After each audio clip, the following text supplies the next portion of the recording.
ওই 19শে ডিসেম্বর বা তারপরে বা আগে যদি 100 কোটি টাকা আমাকে কেউ দান করতো বা আমার পার্টিকে ডোনেট করতো, যেটা 1600 কোটি টাকা ডোনেট করেছে ব্যবসাদাররা এই চোর তৃণমূলকে, অথচ আমরা একটা দল খুলেছি, একটা মুসলমান দলের নেতা হবে, সেটা মমতা সহ্য করতে নাই পারে, অভিষেক সহ্য করতে নাই পারে। আমি তো একটু আগে সাংবাদিকদের সব ফুটেজ দেখালাম, ভারতবর্ষের তাবড় তাবড় নেতাদের মধ্যে একটাও মুসলমান নাই।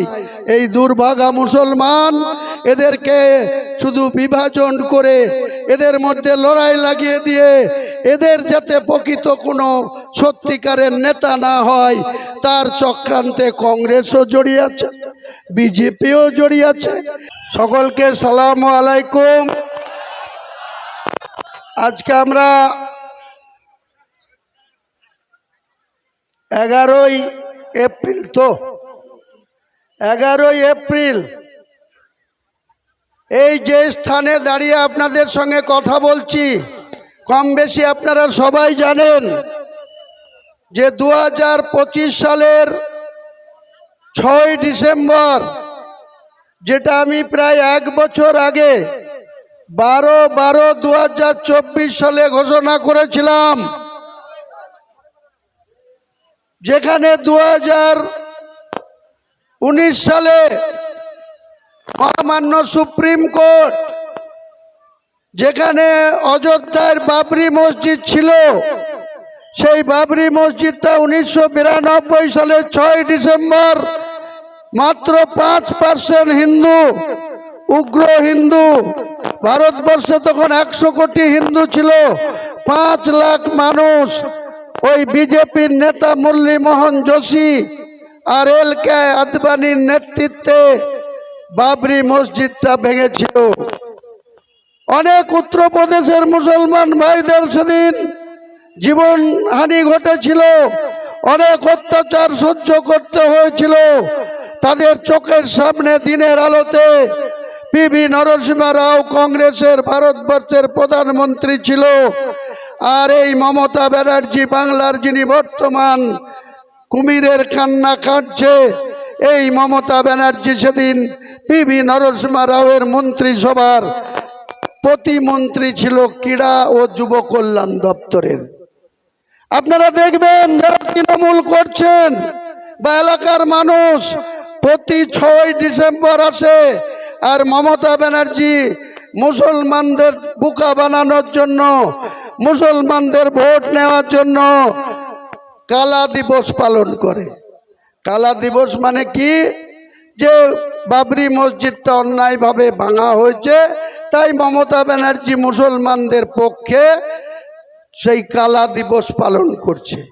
কিন্তু আপনারা বলুন তো, 15 বছরের মুখ্যমন্ত্রী, আপনি উড়িষ্যার পুরী থেকে দীঘায় 100 বিঘি সরকারি জায়গায় 262 কোটি টাকা খরচ করে আপনি জগন্নাথ ধাম বানালেন।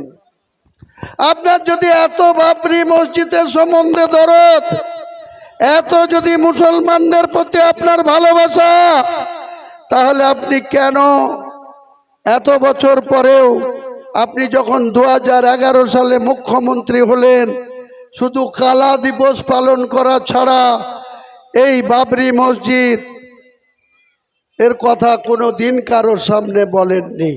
আমি যখন করছি, কয়েকদিন আগেও সব বিরোধিতা করে যখন আটকাতে পারলো না, শত বিরোধিতা করে আমাকে হোম অ্যারেস্ট করে রেখে, যাতে 6ই ডিসেম্বর 2025 আমি শনিবার ছিল না করতে পারি, তৎকালীন যে গভর্নর ছিল তার কে দিয়ে আমাকে হোম অ্যারেস্ট, মানে আমার বাড়িতে অ্যারেস্ট করে আটকে রেখে, যাতে আমি বাবরি মসজিদের ভিত্তি স্থাপন না করতে পারি চেষ্টা করেছে। এই যে পাশে বিল্ডিংটা দেখছেন, এখন এই জায়গাগুলো আমরা কিনেছি ট্রাস্টি থেকে, যে জায়গার 5 লাখ টাকা কাটা পাওয়া যেত, মমতা ব্যানার্জির পুলিশ, বেলডাঙ্গা থানার পুলিশ, বেলডাঙ্গার এসডিপিও, উত্তম গড়াই প্রতিদিন ল্যান্ড ওনারদের জমির মালিকদের বাড়ি থেকে ডেকে ডেকে নিয়ে গিয়ে রাত্রি 2টো 3টে 4টে পর্যন্ত বসিয়ে রেখেছে। হুমায়ুন কবিরকে জমি বিক্রি করা যাবে না, কারণ কি হুমায়ুন কবির জমি না পেলে বাবরি মসজিদ করতে পারবে না। আমাকে এই যে জায়গাটা এখানে অফিস চলছে, এটা আমাদের নিজের টাকা দিয়ে, তখন একটা টাকাও কেউ দান করেনি। বাবরি মসজিদের দান বক্সও ছিল না। বাবরি মসজিদ তখন ভিত্তি স্থাপনও হয়নি। যখন আমাকে দিনের পর দিন চাপ দেওয়া হচ্ছে মমতা ব্যানার্জির প্রশাসন, বেলডাঙ্গার উত্তম গড়াই, যখন যাদের যাদের মির্জাপুর বেলডাঙ্গার অন্য ছেতিনির লোকদের সঙ্গে জায়গার দাম দর করছি, প্রতিদিন চাপ দেওয়া হচ্ছে যেন হুমায়ুন কবিরকে ল্যান্ড না দেওয়া হয়। এই যে একটা ছেলে এখানে আছে, ওইখানে দাঁড়িয়ে আছে গেঞ্জি পরে, ওদেরকে রাত্রি 11টার সময় মির্জাপুর থেকে তুলে এনে, রেস্টারকে বেথুয়া থেকে তুলে এনে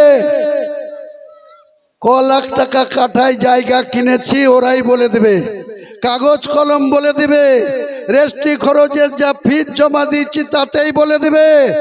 আর আজকে ববি হাকিম তুমি বলবা ক্রস মুসলমান, বাবা বিহারি, মা ব্রাহ্মণ কন্যা, তুমি মুসলমানদের জন্য কুমিরের কান্না করবা আর হুমায়ুন কবিরকে দেখে দিবা আমি নাকি বিজেপির সাথে 1000 কোটি টাকা ডিল করেছি। আমি 1000 কোটি তো দূরের কথা, আমার কাছে যদি 100 কোটি টাকা কেউ দিত, আমি তো এমনিই তৃণমূলকে উচ্ছেদ করব। আমি যদি ওই 19শে ডিসেম্বর বা তারপরে বা আগে যদি 100 কোটি টাকা আমাকে কেউ দান করত বা আমার পার্টিকে ডোনেট করত, যেটা 1600 কোটি টাকা ডোনেট করেছে ব্যবসাদাররা এই চোর তৃণমূলকে, অথচ আমরা একটা দল খুলেছি, একটা মুসলমান দলের নেতা হবে, সেটা মমতা সহ্য করতে নাই পারে, অভিষেক সহ্য করতে নাই পারে। আমি তো একটু আগে সাংবাদিকদের সব ফুটেজ দেখালাম, ভারতবর্ষের তাবড় তাবড় নেতাদের মধ্যে একটাও মুসলমান নাই।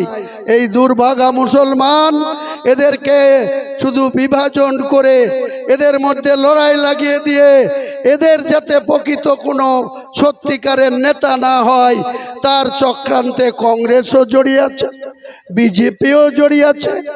বিজেপির যে কেন্দ্রীয় সরকার একটা মুসলমান ছিল, সেও আবার এরকম ববির মতন মুসলমান।